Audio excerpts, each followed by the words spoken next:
Bismillahirrahmanirrahim. Assalamualaikum warahmatullahi wabarakatuh. Selamat berjumpa di forum berbagi kilata. Pada kesempatan ini, Bapak Guru hebat dimanapun berada, saya mencoba berbagi tentang pengolahan dan pelaporan hasil asesmen kurikulum merdeka. Bapak Ibu yang saya hormati, setelah membaca buku tentang juknis pembelajaran dan asesmen, terkhusus perihal pengolahan dan pelaporan hasil asesmen, bahwa dalam buku tersebut terdapat 3 alternatif dalam mengelola dan membuat pelaporan hasil asesmen, baik itu asesmen formatif dan asesmen sumatif, yang pada akhirnya menjadi laporan pada buku rapor peserta didik. Bapak Guru hebat yang sama-sama saya hormati, banggakan, pada kali ini saya akan mencoba mengangkat satu alternatif pengolahan dan pelaporan hasil asesmen, yaitu alternatif 1. Menurut hemat saya, kenapa itu yang saya pilih? Karena itu yang mudah kami pahami dan tidak terlalu merepotkan di dalam membuat aplikasi yang sangat sederhana ini. Baik Bapak Ibu yang saya hormati, pada awal aplikasi ini terdapat home yang berisi tentang 5. Pertama adalah petunjuk. Dalam menggunakan aplikasi yang sederhana ini, tentu terlebih dahulu kita harus pahami petunjuk atau cara kerjanya. Ini Bapak Ibu ada 9 menit, nanti Bapak Ibu akan baca. Kemudian yang kedua adalah data rapor, di mana berisi tentang data kepala sekolah, data guru, dan mata pelajaran yang diajarkan di sekolah bersangkutan. Setelah data rapor terisi, maka kita masuk ke data siswa Bapak Ibu. Data siswa ini terdiri dari beberapa kolom, ya, misalnya NIS, NISN, nama siswa, data orang tua siswa, tempat dan tanggal lahir siswa, alamat orang tua siswa dan siswa, serta rekapitulasi ketidakhadiran. Jadi Bapak Ibu harus mengisi data ini dengan benar sesuai dengan dokumen yang dimiliki oleh siswa kita masing-masing. Nah, setelah data siswa terisi dan ketika Ibu sudah melaksanakan asesmen, baik asesmen formatif maupun asesmen sumatif, maka kita akan masuk di input nilai. Bapak Ibu yang saya hormati, ada di sini ini hanya contoh, ada 8 mata pelajaran yang diajarkan di satu sekolah. Misalnya di sekolah A ini ada pendidikan agama Islam dan budi pekerti nomor 1, kemudian nomor 2 pendidikan Pancasila, ketiga bahasa Indonesia, 4 matematika, 5 IPAS, ilmu pengetahuan alam dan sosial, 6 pendidikan jasmani, olahraga dan kesehatan atau PJOK, dan seni yang dipilih yang ketujuh adalah seni rupa serta muatan lokal bahasa daerah Makassar, karena sekolah ini terletak di Kabupaten Goa, Provinsi Sulawesi Selatan. Nah, coba kita masuk di salah satu mata pelajaran, misalnya Bapak Ibu tentang mata pelajaran pendidikan Pancasila. Baik Bapak Ibu yang saya hormati, nah, di dalam melaksanakan pembelajaran dan asesmen, tentu Bapak Ibu guru terlebih dahulu harus menganalisis atau mengidentifikasi tujuan pembelajaran setiap mata pelajaran, khususnya di pendidikan Pancasila ini, mengidentifikasi tujuan pembelajaran yang terdapat pada setiap materi atau bab tertentu, baik melalui modul ajar, alur tujuan pembelajaran, maupun melalui buku paket, yaitu buku pegangan guru dan buku pegangan siswa. Ini contoh Bapak Ibu di kelas 4 tentang pada mata pelajaran Pendidikan Pancasila ada 3 lingkup materi pada semester 1 ini. Yang pertama adalah Pancasila sebagai nilai kehidupan, di mana memiliki 3 tujuan pembelajaran, TP1, TP2, dan TP3. Kemudian materi yang kedua adalah konstitusi dan norma di masyarakat, memiliki 7 TP. Kemudian yang ketiga, membangun jati diri dalam kebinekaan, di mana TP-nya ada 4. Bapak Ibu yang saya hormati, di dalam asesmen kurikulum merdeka kita kenal ada tiga bahagian, yaitu asesmen diagnostik, asesmen formatif, dan asesmen sumatif. Terkhusus pada pengolahan dan pelaporan hasil asesmen, maka ada 2 titik fokus yang akan kita bahas, yaitu asesmen formatif dan asesmen sumatif. Bapak Ibu saya hormati, yang saya banggakan, contoh ini pada mata pelajaran Pancasila di materi 1, Pancasila sebagai nilai kehidupan, memiliki 3 tujuan pembelajaran. Nah, pada ketiga TP ini, misalnya Bapak Ibu guru melaksanakan penilaian formatif terhadap 3 TP itu, di mana formatif bisa dilaksanakan di awal pembelajaran, di tengah-tengah proses pembelajaran, dan di akhir pembelajaran. Itu cara melaksanakan asesmen formatif. Nah, Ibu, misalnya di TP1, Ibu guru atau Bapak guru misalnya di atas siswa atas nama Syakila itu memperoleh nilai 75. Ini warnanya kuning, Bapak Ibu. Kemudian ada nilai yang berwarna biru, ada hijau dan merah. Bapak Ibu, ini semua ada makna atau maksud tertentu, sehingga dalam kolom nilai ini terdapat 4 warna. Sedikit saya jelaskan Bapak Ibu.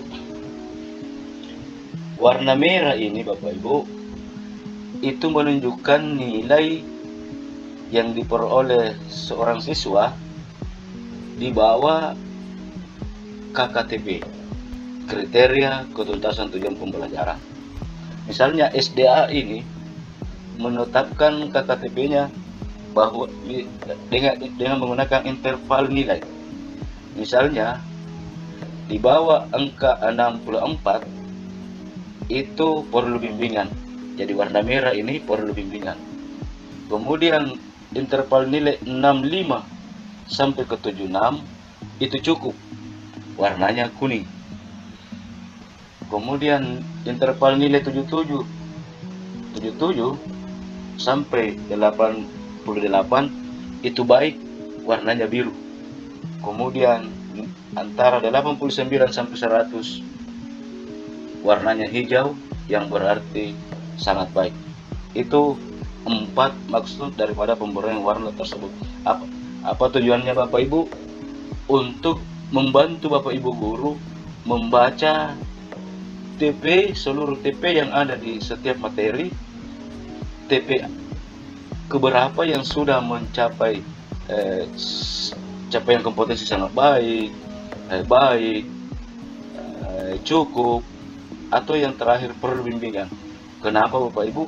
Ini sangat membantu warna-warni ini dalam penyusunan deskripsi capaian kompetensi siswa pada saat penyusunan atau mengisi rapor peserta didik kita untuk deskripsinya Bapak Ibu. Nah, setelah seorang guru mengadakan formatif dalam 3 materi ini, maka nilainya ini yang diperoleh Syakila adalah, ini semua yang sudah berwarna-warni Bapak Ibu, maka rata-ratanya diperoleh adalah 79,4.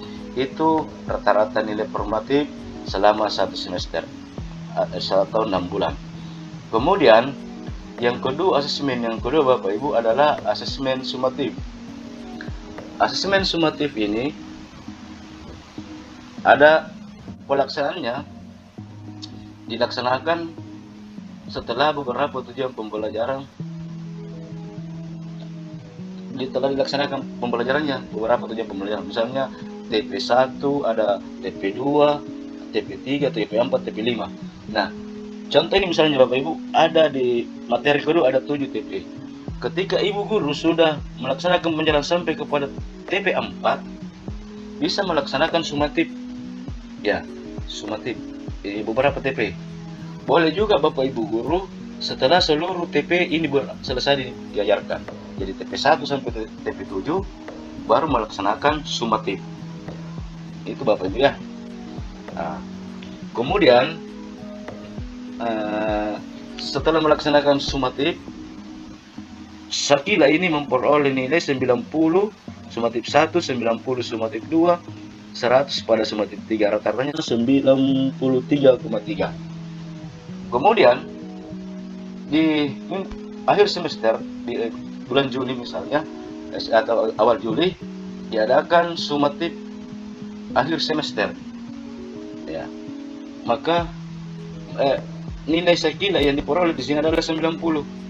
Maka nilai akhir Sakila untuk mata pelajaran pendidikan Pancasila adalah rata-rata nilai formatif ditambah rata-rata nilai sumatif Bapak Ibu ditambah nilai sumatif akhir semester dibagi 3. Maka Sakila memperoleh nilai pendidikan Pancasila semester 1 sebesar 88.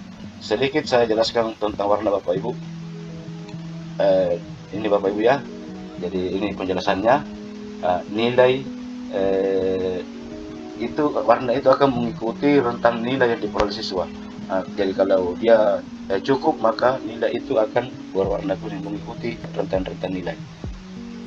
Baik Bapak Ibu. Nah, setelah terisi ini, maka kita coba untuk masuk ke cetak rapor Bapak Ibu ya. Kita coba masuk di cetak rapor ini Bapak Ibu. Ya, kita buka Sakila nilainya berapa. Nah, Sakila ini Bapak Ibu, tadi pendidikan Pancasila nilai akhirnya ada 88. Kemudian capaian kompetensinya ini tadi saya katakan Bapak Ibu, itulah gunanya nilai tadi berwarna-warni untuk digunakan di dalam deskripsi. Baik Bapak Ibu, saya coba jelaskan sedikit tentang nilai-nilai ini ya. Baik Bapak Ibu. Nah, setelah kita perhatikan tadi nilai daripada Sakila, ada 2 tujuan pembelajaran yang memperoleh nilai dalam kategori sangat baik, rentang 89 sampai 100. Maka TP itu yang dideskripsikan Bapak Ibu. Nah, misalnya Ananda Sakila sangat baik dalam memberikan contoh pelaksanaan norma, menganalisa pelaksanaan musyawarah. Di mana kita lihat Bapak Ibu, di sini di tujuan pembelajarannya tadi yang berwarna. Ya, kemudian perlu bimbingan dalam mengidentifikasi hak dan kewajibannya sebagai peserta didik dan seterusnya. Di mana kita peroleh sangat baik dan perlu bimbingan. Kita coba cek di input nilai Bapak Ibu ini. Jadi ini yang hijau ini menandakan sangat baik, yang warna hijau. Kemudian perlu bimbingan yang kita ambil adalah yang terbaik atas maupun rendah. Kita ambil yang warna merah yang perlu bimbingan. Jadi warna-warni ini sangat membantu Bapak Ibu Guru ketika akan mendeskripsikan nilai akhir pada rapor peserta didik kita. Saya kira itu yang sempat saya bagikan pada kesempatan ini, Bapak Guru hebat yang sama-sama saya hormati. Apabila ada kekurangan di dalam penjelasan ini, mohon masukannya. Dan aplikasi yang saya perlihatkan ini adalah aplikasi yang sangat sederhana, yang masih sangat jauh dari kesempurnaan. Oleh karena itu, saran dan masukan dari Bapak Ibu Guru sangat diharapkan demi perbaikan selanjutnya. Dan mudah-mudahan pertemuan kita kali ini atau penjelasan singkat tentang pengolahan dan pelaporan hasil asesmen kurikulum Merdeka ini bermanfaat bagi kita semua, dan salam sehat bagi kita semua. Sekian, Assalamualaikum warahmatullahi wabarakatuh.